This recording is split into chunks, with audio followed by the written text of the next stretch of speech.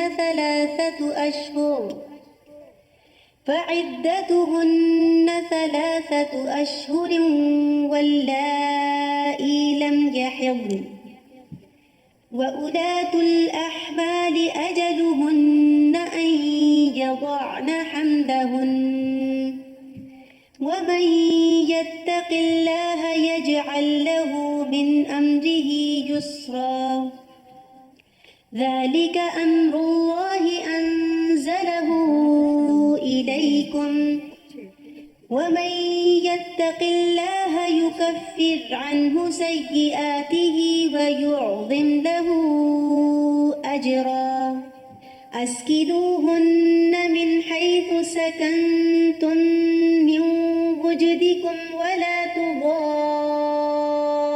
تضاروهن لتضيقوا عليهن وإن كن أولات حمل فأنفقوا عليهن حتى يضعن حملهن فإن أرضعن لكم فآتوهن أجورهن وأتمروا بينكم بمعروف وإن تعاسرتم فسترضع له أخرى لينفق ذو سعة من سعته ومن قدر عليه رزقه فلينفق مما آتاه الله لا يكلف الله نفسا إلا ما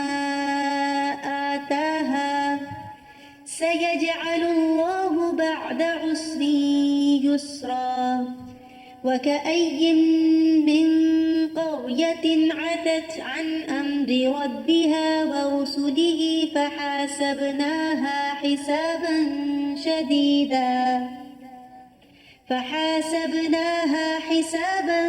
شديدا وعذبناها عذابا نكرا فذاقت وبال أمرها وكان عاقبة أمرها خسرا أعد الله لهم عذابا شديدا فاتقوا الله يا أولي الألباب الذين آمنوا قد أنزل الله إليكم ذكرا رسولا يتلو عليكم آيات الله مبينات ليخرج الذين آمنوا وعملوا الصالحات من الظلمات إلى النور ومن يؤمن بالله ويعمل صالحا يدخله جنات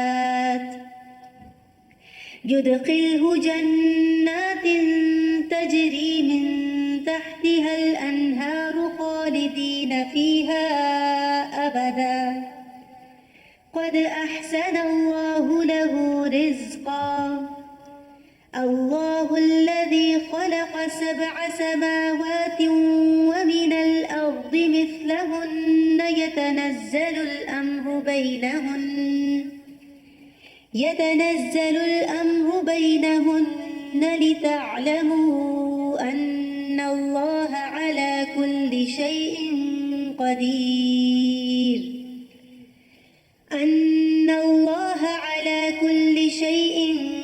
قدير وأن الله قد أحاط بكل شيء علما.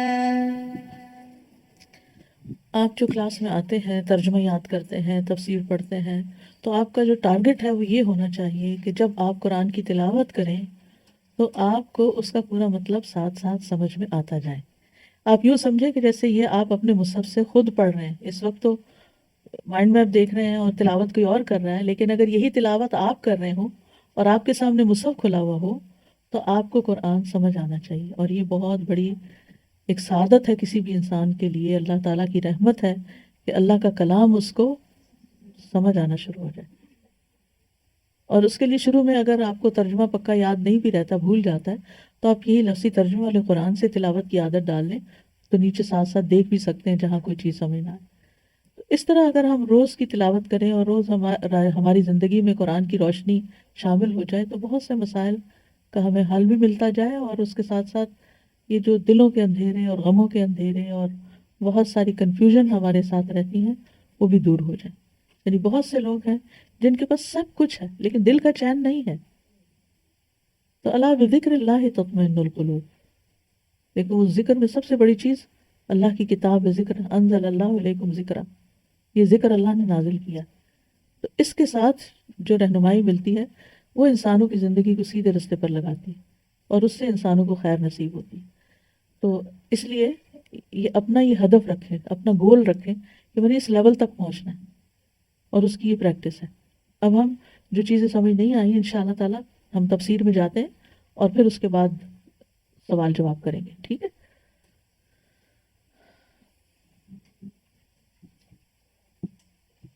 بسم اللہ الرحمن الرحیم.